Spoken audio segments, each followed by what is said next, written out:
भारतीय रेल के जिन पहियों के बारे में कहा जाता है कि वो युद्ध काल में भी नहीं रुकती, भारतीय रेल के वही पहिए पाताल पानी रेलवे स्टेशन से कुछ किलोमीटर दूर आगे जाकर कालका कुंड रेलवे ट्रैक के पास थम जाते हैं। ट्रेन को चलाने वाला कोई भी हो, वो एक बात जानता है कि यहाँ पर जनजातीय वीर को सलामी दिए बिना आगे बढ़ा नहीं जा सकता। आसपास के जनजातीय समुदाय का मानना है कि यहाँ पर अगर मामा को सलामी दिए बिना कोई भी ट्रेन आगे बढ़ती है तो उसका दुर्घटनाग्रस्त होना तय है। नमस्कार, मैं सौरभ कुमार, आप देख रहे हैं आयुध और हमारे आज के इस वीडियो में हम बात करने वाले हैं उसी जनजातीय वीर टांट्या मामा के बारे में।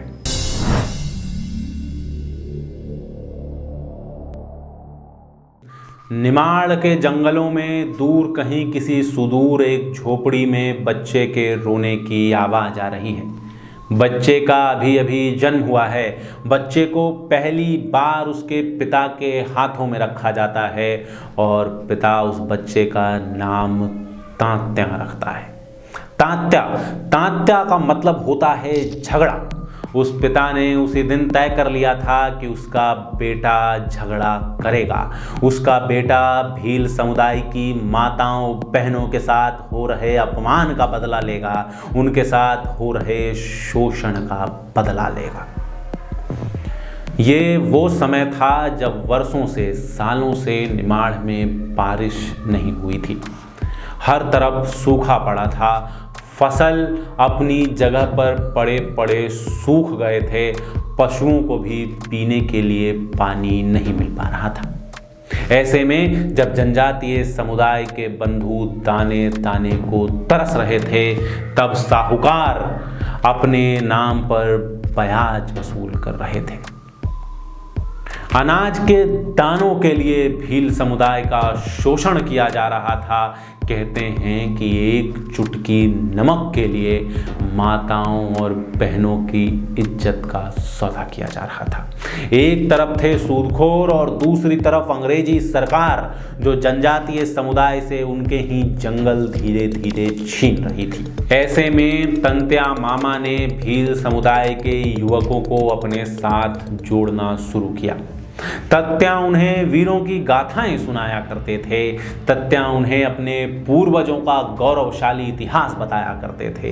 एक तरफ जहां तांत्या के चेहरे पर तेज था, वहीं दूसरी तरफ उसे जड़ी बूटियों और औषधियों का गहरा ज्ञान था। अपने इलाज से तांत्या ने न जाने कितने ही लोगों को ठीक किया था। कहीं भी किसी को कोई समस्या होती थी तो वो तांत्या के पास दौड़ा आता था। इस हल्के फुल्के छरहरी कदकाठी के तांत्या ने जब तय किया कि उसे अब संघर्ष करना है, उसे अब साहूकारों और अंग्रेजों को खदेड़ कर बाहर भेज देना है, तो उसने युद्ध कौशल का प्रशिक्षण लेना प्रारंभ किया। तांत्या ने दंड चलाना सीखा। तांत्या ने जनजातियों के पारंपरिक हथियार चलाने शुरू किए, मगर ये हथियार अंग्रेजों के बंदूकों के सामने कहीं ना कहीं कमजोर पड़ जाती थी।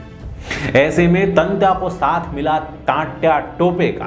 टांट्या टोपे जो उस समय अंग्रेजों के साथ संघर्ष कर रहे थे, जिन्होंने छापा मार युद्ध, गुरिल्ला युद्ध में पारंगता हासिल कर ली थी, उन टांट्या ने तांत्या के गौरव को पहचाना, तांत्या की वीरता को पहचाना, उसके अंदर छुपी स्वतंत्रता की ललक को पहचाना और टांट्या टोपे ने स्वयं तांत्या को गुरिल्ला युद्ध करना सिखाया।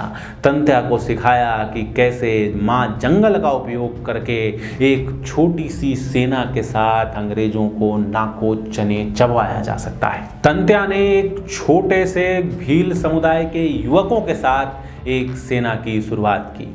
इस सेना ने अंग्रेजों को छक्के छुड़ा कर रख दिए। अपने संपूर्ण जीवन काल में तांत्या ने सैकड़ों युद्ध लड़े।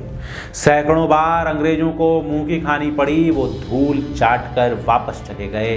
अंग्रेजों की बंदूक, गोलियां, तोपें सब धरी के धरे रह गए और स्थिति ऐसी बन गई कि उस क्षेत्र से निकलने से पहले अंग्रेजों की सैनिक टुकड़ी के शरीर में कपकपी दौड़ जाती थी।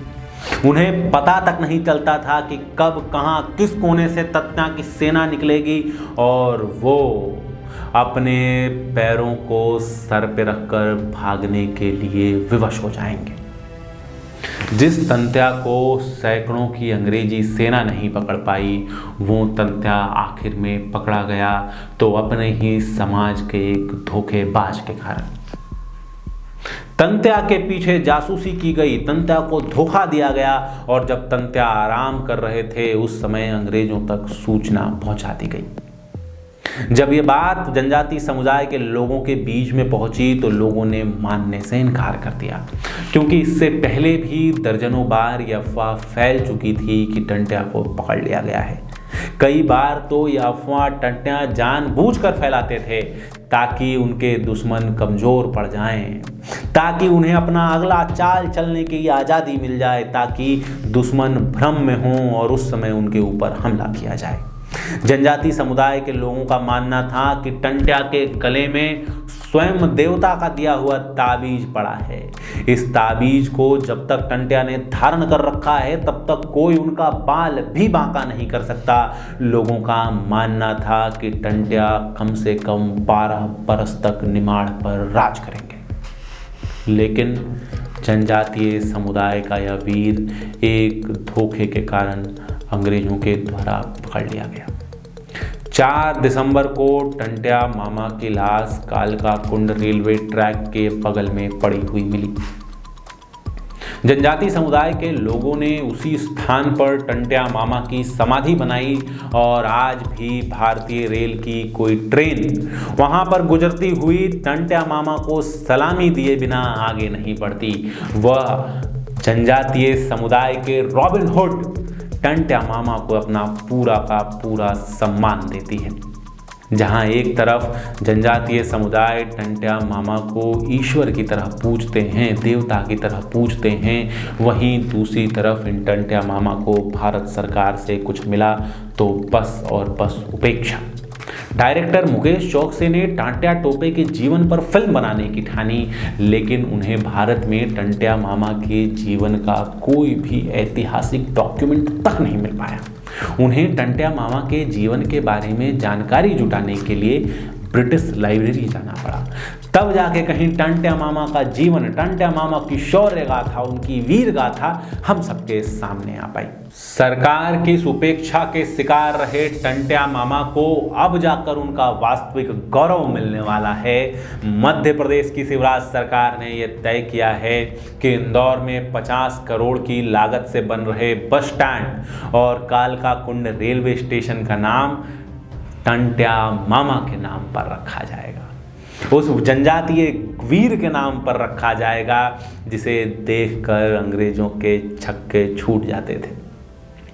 आयुध परिवार का आज भी यही मानना है कि किसी वीर को सच्ची श्रद्धांजलि तब होती है जब उसकी शौर्य गाथा, जब उसकी वीर गाथा जन जन तक पहुंचाई जाए, जब उसके वीरता के किस्से हर व्यक्ति सुने और दांतों तले उंगलियां दबा ले। तो टंट्या मामा को श्रद्धांजलि देने का एक तरीका ये भी हो सकता है कि आप इस वीडियो को ज़्यादा से ज़्यादा शेयर करें, नीचे दिख रहे सब्सक्राइब बटन को दबाएं, हमारे वीडियो को लाइक करें, कमेंट करके बताएं कि वीडियो आपको कैसा लगा। इसके साथ ही वीडियो के नोटिफिकेशन पाने के लिए आप हमें फेसबुक, ट्विटर, इंस्टाग्राम पर भी फॉलो कर सकते हैं। आपका बहुत बहुत धन्यवाद।